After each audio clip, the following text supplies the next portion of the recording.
Well, there we go. Hello, welcome to GoTo Biz Pros and Peers. This is our Facebook Live series that we do with the Ennovation Center in the EDC. We're so excited to have with us today Pat Shore with IntelliThink. And thank you very much to the audience who's watching.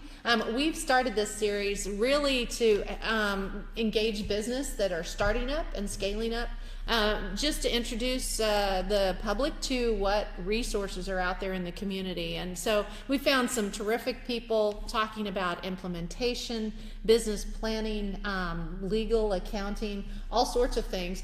We're here today to talk really about innovative thinking and intelligent thinking as it relates to your business and your organization and how you implement that. So thanks for joining us today. Oh, glad to be here. This is a fantastic series. Oh, well, thanks. And then I'm so excited about, as we said in the description of the series, sometimes to bring into business or into an organization what people might define as innovative thinking feels like that dinosaur that you got a hold of and you're wrestling, that man-eating giant that you're wrestling and you're putting into play. It absolutely does. One of the things that we get asked all the time is, do I need a new product or is it a technology? And what we really help people do is it's innovation thinking.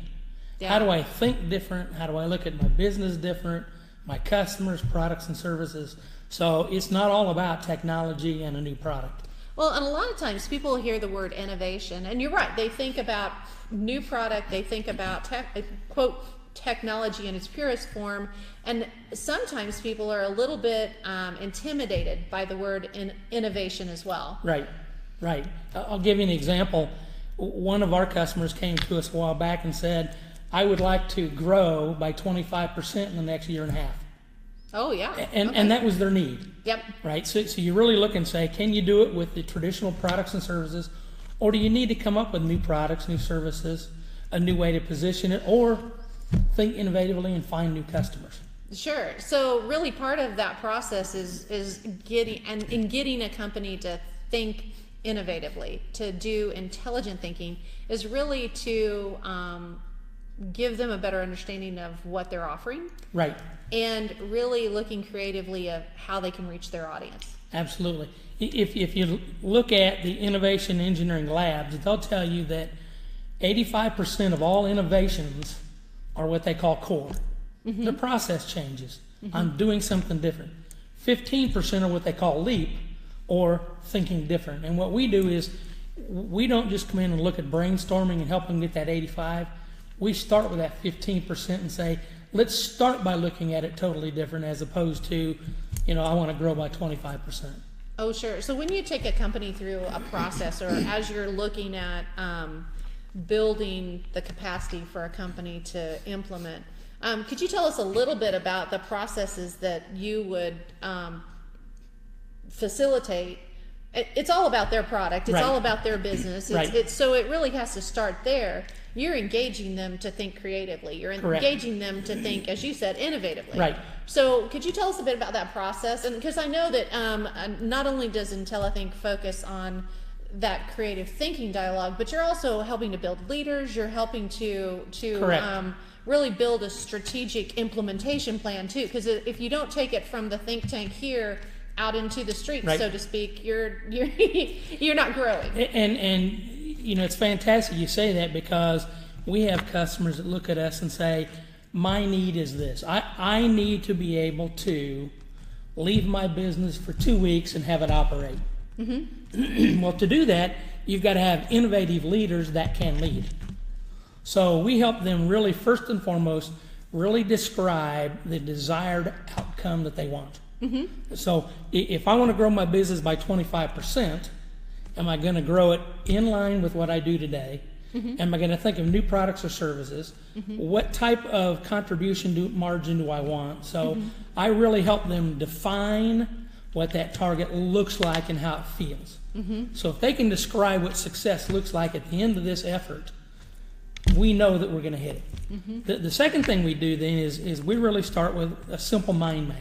Mm-hmm. What is the product, or what is the problem? Right?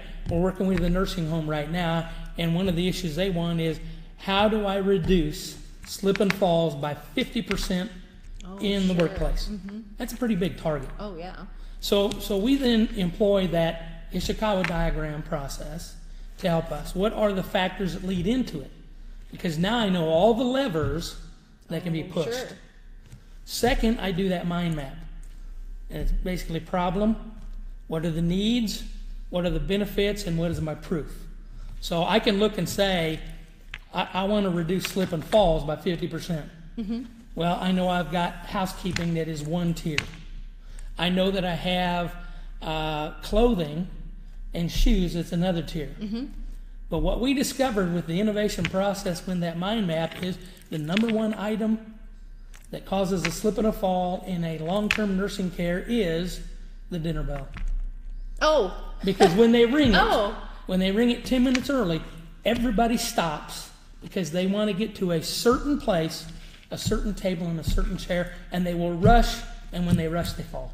Oh, sure. And without going through that needs analysis and that mind mapping, we would have never discovered the fact that it happens when they're going to eat dinner. And that's a critical piece of it. I mean, it's still like musical chairs. I mean, Right. Okay. So some people call it, can you find the root causes? Oh, sure. So if you can find the root causes, now I can fix any one of those. And innovation thinking, it isn't as simple as that, but that's the starting block. Sure. Right? The second step in the process is now, once you've identified those, how do I come up with new ways of looking at that particular item? And I'm going to stop you for a second just to say, because I always forget to do this, if you have any questions for us as you're watching, please do go ahead and put those in the comments section. You'll hear a disembodied voice of Xander, who's our producer today, ask the questions so that we know it's here, and you're very welcome to do that. So this is audience participation in live. So now we'll go back to this. I'm sorry, I forgot my own That's housekeeping okay. there. So really when we talk about that the second part of the process is really kind of designing that implementation. It is, and one of my favorite tools, I didn't even know it's really called, but you sit there and you exaggerate, right? So I am going to be the number one product producer in this space, okay? A second example is you rearrange things. Oh, okay. Right? So instead of doing a process ABC, it's ACDB, what might happen? A third one is chaos. Right. A third one is eliminate. Oh, Right? sure. So you begin, when you put those at the forefront, you begin to look and say, how can I eliminate slip and falls? So it's about targeting, and it's about having a targeted goal overall. Absolutely. It's about identifying the core challenge that comes with that affects that the most. Right. And then it's also the third piece of that would be then really defining efficiency to help you get there. Right. And your fourth step is what we call the one-page quick plan. Oh, okay. It says, here's my strategy. I like that. My strategy, my tactics, evidence of progress or measures, and that way, in those 4 steps, you can really come out with it. Oh, because yeah. you hit the nail on the head. We call it intentional innovation. Most people, when they think of innovation, is I've got an idea, I want to drive it. Sure. Intentional means I have a target. Yes. I have a specific desired outcome I want to drive to. Awesome. Oh, that's really terrific. And so as you're helping companies, this is we talk a lot about process and the component pieces of it, but it's not. It is a commitment by the company to do. But it doesn't have to be, it can be a long-term commitment as they can do continuous improvement, but they can also go, you've got a process that you put them through called the percolator. That's a burst of all of this all at once that really helps jumpstart or, I was thinking about it the other day, it's almost like a brain synapse firing. Right. And so I really like that it's just that intensive piece of, how do I do it? We're all in such a busy time and such a busy world. We work in startup, so most of the time it's that 1 or 2 person shop, and they've got their head down running all the time.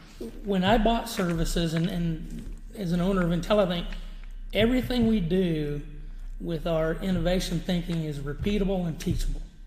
Nice. And as a part of that, like you said, you can do it in the percolator. A small burst, a bite. Okay, you can outsource it to us, and we will become your innovation think tank. Or we come to you and teach you, and bring the tools to you, and help them develop your leaders with those skills. What is the one, as we're talking to the business audience and even in organizations, so it doesn't have to be just the business audience, what's that one piece of advice that they could take away to start, not necessarily the processes that IntelliThink would initiate, but actually to get them in a frame of mind to be able to go out and implement? First of all, the leaders or some champions within the organization need to be what I call forward thinking. Okay, those type of individuals that are willing to dedicate some time, whether it's during the day or during the evening or weekend, to think about business strategies and business outcomes, and not big things like I may have one challenge that I look and say I want to make sure I don't lose any of my key talent. Oh, sure. And that becomes a plank that I start to think about. Second is I want my customer experience to be, number one, really good, but I want it to be authentic and self-healing. I may look and say, technology, no surprises. So it's beginning to take functional areas and putting bullet words around what you want it to be like and think about it. So we call that the coach's box. Get in the coach's box and take process and product, sales and marketing, your technology, and then begin to look and say, what are my issues and what do I really want it to be? That would be the starting point I'd tell everybody to go with. So focus on your business, on it necessarily in your business. Correct. So you've got that. And ask one key question, and that is, what is the one thing that if I were to do it differently would make a significant difference in that area? That's fantastic. So by taking that question and lining it down in the roles or hats that a person would wear, you can really begin to think about where you want to change the business. Oh, that's fantastic.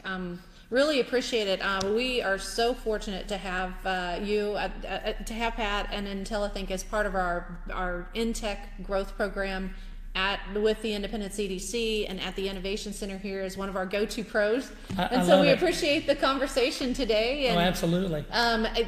Really, it's all about making sure that business has the right team and the right tools to be able to continue to scale and grow. Right. And so we're so thankful for your bits of wisdom that you've provided today, and look forward to working with you as we continue to build business in the process. And I know you go all over the Kansas City area, right, and all over the world. Actually, we've done work in about 14 states. So we will go anywhere. I think if you sum it up for me, I love innovation thinking, and that because my tagline for me personally is I want to focus on cool stuff that matters. There you go. And if it matters to you, the business leader, then we ought to talk. Then that's cool stuff that matters, right? So thank you again. Thank you to our audience for joining us. Thanks to WorksLab for allowing us to come in when there was a little gap in time in the space. So this is a co-working space that exists at the Ennovation Center, really professional, cool space. We want to invite the audience to join us during next week is National Small Business Week. So we're really excited about that. There's a number of things going on. You can go on our Facebook page and check it out. But we also have to kick off that week on May 1st at 3 o'clock. We're having the SBTDC join us, the Small Business Technology Development Center. And we're so excited about that because they really are kind of that core element from whether you're starting a business, whether you're scaling, most particularly if you're scaling a business, to come in there and just a terrific Kansas City resource. We're thrilled to have them with us. Thank you again for joining us. Oh, thanks for having me. I loved it. And we'll see you all next time. Thank you.